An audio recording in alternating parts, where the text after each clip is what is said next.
நாசாவோட James web space telescope பல விண்வெளி பொருட்களை பார்த்துக்கிட்டே இருக்கு. HATCH 30 அப்படின்ற ஒரு ஆப்ஜெக்டை ஆல்ரெடி ஹபிள் ஸ்பேஸ் டெலஸ்கோப் பார்த்துருக்கு. ஆனால் இருந்தாலுமே அது பார்த்த கண்ணோட்டத்தோட கம்பேர் பண்ணும்போது இது வேற மாதிரியான ஒரு கண்ணோட்டத்தை நமக்கு கொடுக்குது. இப்போ நம்ம பார்க்குற இந்த வினோதமான பொருள் அதோடைய ஆரம் மட்டுமே கிட்டத்தட்ட 250 ஆஸ்ட்ரோனாமிக்கல் யூனிட்ஸ்.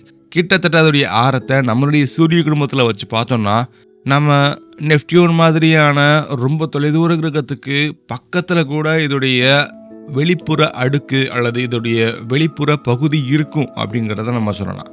அப்படி இது என்ன பொருள்? வாங்க நம்ம அந்த ஆப்ஜெக்டை பார்க்கலாம். நான் உங்க கேள்விக்கு இது ஜெனித் ஆஃப் சயின்ஸ்.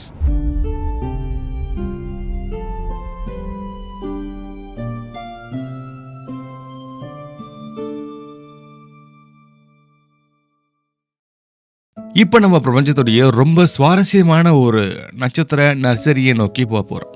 இதுதான் HATCH 30 ஹெர்பெக் ஹெரோ ஆப்ஜெக்ட்னு நம்ம சொல்லுவோம். இந்த வரிசையில் நம்ம இதை 30வது இடத்துல வச்சிருக்கிறனால இது நம்ம HATCH 30ன்னு நம்ம சொல்லுவோம். இதோடைய டெஸ்டினேஷன் கரெக்டாக இதை நீங்கள் பார்க்கணும் அப்படின்னா நம்மளுடைய பூமியிலிருந்து கிட்டத்தட்ட 450 இருந்து 477 ஒளியாண்டுகள் தொலைவுக்கு நம்ம பயணம் பண்ணணும். டாரஸ் அப்படின்ற ஒரு மாலிகுலர் கிளவுடில் தான் இது இருக்குது. இந்த புரோட்டோ ஸ்டார் ரொம்ப ஆக்டிவ்ல இருக்கக்கூடிய புரோட்டோ பிளானட்டரி டிஸ்கை வச்சிருக்கு. இது நமக்கு பார்க்கறதுக்கு ரொம்பவே தனித்துவமாக இருக்குது. HATCH 30 அப்படின்றது ஏஜ் ஆன் புரோட்டோ பிளானட்டரி டிஸ்குடைய ஒரு சாம்பிள்னு நம்ம சொல்லுவோம். நம்ம இதை ரொம்ப பக்கவாட்டில் பார்க்கறனால ரொம்ப அடர்த்தியான தூசி நிறைஞ்ச இந்த டிஸ்க் இதோடைய மையத்தில் இதை வேற மாதிரியான ஒரு பொருளாக இருக்குமோ அப்படின்னு நம்மளை யோசிக்க வைக்குது. புதுசாக பிறந்த டீடாரே அப்படின்ற நட்சத்திரத்தை மறைக்க இது ஒரு இருண்ட பாதையை உருவாக்குது. நம்மளுடைய சூரியனுடைய மேஸோட கம்பேர் பண்ணும்போது 0.45 அப்படின்ற மடங்கு அப்படிங்கிறத நம்ம கண்டுபிடிச்சிருக்கோம். இது ஒரு பைனரி ஸ்டார் சிஸ்டத்துடைய ஒரு பகுதியை கூட இருக்கலாம்.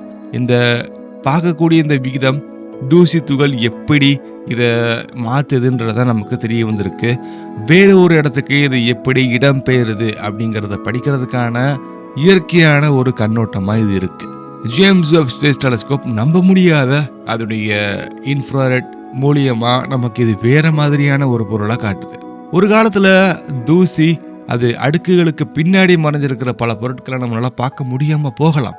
ஆனா JWST உடைய நிர்கேம் அண்ட் அதோடைய MIRI இந்த HATCH 30 உடைய டிஸ்கை தாண்டி உள்ள என்ன நடக்குது அப்படிங்கறது ரொம்ப அழகா வெளிப்படுத்துது. இந்த டிஸ்க் சுமார் 250 ஆஸ்ட்ரோனாமிக்கல் யூனிட்ஸ் ஆரம் இருக்கலாம். இதோடைய வெளிப்புறம் கண்டிப்பாக நம்மளுடைய சூரிய குடும்பத்துடைய முக்கால்வாசி கிரகங்களை மறைச்சிடும். அங்கே சின்ன தூசி துகள்கள் ரொம்ப அதிகமாக பரவி இருக்கு. அதே நேரத்தில் பெரிய துகள்கள் ஒரு மிகப்பெரிய ஒரு அடர்த்தியான ஒரு அடுக்கில் ஒரே இடத்துல குவிஞ்சிருக்கு. இந்த செயல்முறை கிரகங்களுடைய பிறப்புக்கு ரொம்ப முக்கியமாகவும் இருக்கு. HATCH 30 உடைய குறிப்பிடத்தக்க அம்சங்களில் ஒன்று அதோடைய சக்தி வாய்ந்த ஜெட். இது டபுள் சைடு ஜெட்னு நம்ம சொல்லுவோம். இங்கே அயனியாக்கம் செய்யப்பட்ட வாயு இந்த ரொம்ப உயர்ந்த இடத்துக்கு போகிறனால அங்கே செங்குத்தா வினாடிக்கு சில 100 கிலோமீட்டர் வேகத்தில் வெளியேறுது. இந்த ஜெட் அங்கே சுற்றி இருக்கக்கூடிய பல பொருட்களை மோதும் போது அது அங்கே இருக்கக்கூடிய வாயுவை ரொம்ப அழகாக ஒளிர வைக்கும். இந்த பொருளுடைய பல ஆச்சரியங்களை வெளிப்படுத்துறதுக்கு விஞ்ஞானிகள் சில மெத்தடை ஃபாலோ பண்ணாங்க. அந்த மெத்தட்ஸில் ஒன்று நம்ம எலக்ட்ரோ மேக்னெட்டிக் ஸ்பெக்ட்ரம்னு நம்ம சொல்லுவோம். அதாவது மின்காந்த நிறமாலை. இதன் மூலியமாக இதை பார்க்கும்போது இதில் பல விஷயங்கள் வெளிவந்திருக்கு. ஹபிள் ஸ்பேஸ் டெலஸ்கோப்பில் இருந்து வரக்கூடிய பல படங்கள் இது நெபுலாவை படம் பிடிக்கிறதுக்கான ஒரு சரியான ஒரு காரணத்தை கொடுக்கறதுக்கு அங்கே இருக்கக்கூடிய ஒளிகள் தான். அதே நேரத்தில் ஆல்மான்னு சொல்லக்கூடிய அட்டகமா லார்ஜ் மில்லிமீட்டர்ஸ் ஆஃப் மில்லிமீட்டர் அரேன்னு சொல்லக்கூடிய ஒரு பிரம்மாண்டமான ஒரு தொலைநோக்கி மூலியமாக பார்த்துருக்கோம். JWST அதோடைய இன்ஃப்ராரெட் அப்சர்வேஷன் மூலியமாக இந்த சிக்கலான ரொம்ப கஷ்டப்படுத்தக்கூடிய இந்த தூசியை உள்ளுக்குள்ளே பார்த்து அங்கே அந்த காந்தப்புலங்கள் எப்படி அதோட இன்ட்ராக்ட் பண்ணுது அப்படின்றதுக்கான ஒரு முழுமையான ஒரு காட்சியை கொடுத்துருக்கு. இந்த பல அலைநீள அவதானிப்புகள் மூலியமாக வெவ்வேறு அதிர்ச்சியூட்டக்கூடிய காட்சிகள் அப்படிங்கிறது மட்டும் இல்லாமல் அது அங்கே கிரகங்கள் உருவாகிறதுக்கு பின்னாடி ஏற்படக்கூடிய பல இயற்பியல் ரீதியான பல ஆக்டிவிட்டிஸை நமக்கு வெளிப்படுத்துது.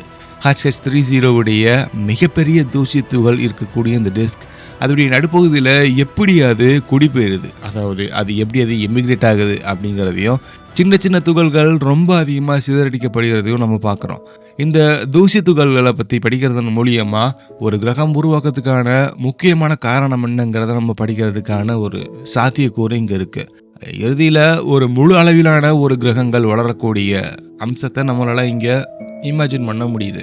ஹாட்ச்காஷ் 30 இது ஒரு பிளானட்டை உருவாக்கக்கூடிய ஆரம்ப புள்ளின்னு சொல்லுவோம்.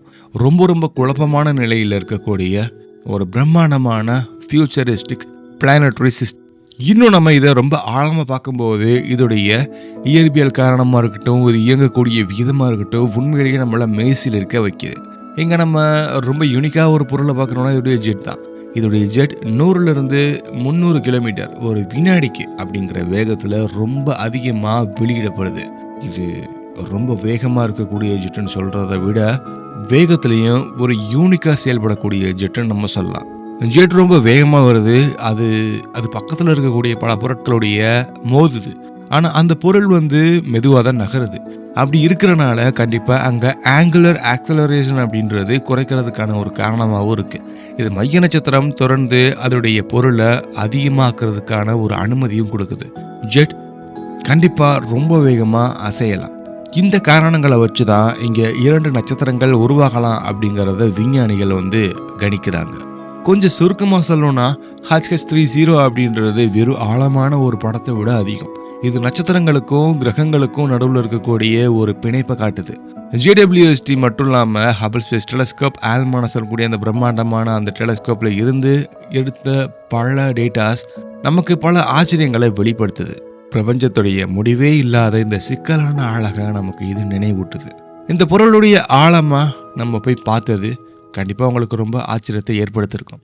உங்களுக்கு ஏதாவது ஒரு டிஃப்ரெண்ட்டான ஒரு பொருள் எனக்கு கண்ணுக்கு தெரிஞ்சிருக்கு அப்படின்னா அது நம்ம இல்யூஷன் நம்ம சொல்லுவோம். நம்ம இந்த பொருளை பார்க்கும்போது ஒவ்வொருத்தருக்கும் ஒவ்வொரு விதமான ஒரு மன ஓட்டம் இருக்கும். உங்களுக்கு இந்த பொருளை பார்க்கும்போது இதை பார்க்குறதுக்கு எது மாதிரி தெரியுது? உங்களுடைய கருத்தை மறக்காமல் நீங்கள் கமெண்டில் சொல்லுங்கள். இதே மாதிரி டிஃப்ரெண்ட்டான ஒரு விண்வெளி பயணத்துக்கு கண்டிப்பாக என் கூட சேர்ந்து நீங்கள் ட்ராவல் பண்ணுறதுக்கு சப்ஸ்கிரைப் பண்ணிட்டு பெல் ஐகானை கிளிக் பண்ணிடுங்க. அடுத்த பகுதியில் பார்க்கலாம். அடுத்த பயணத்தில் சந்திக்கலாம். பாய்.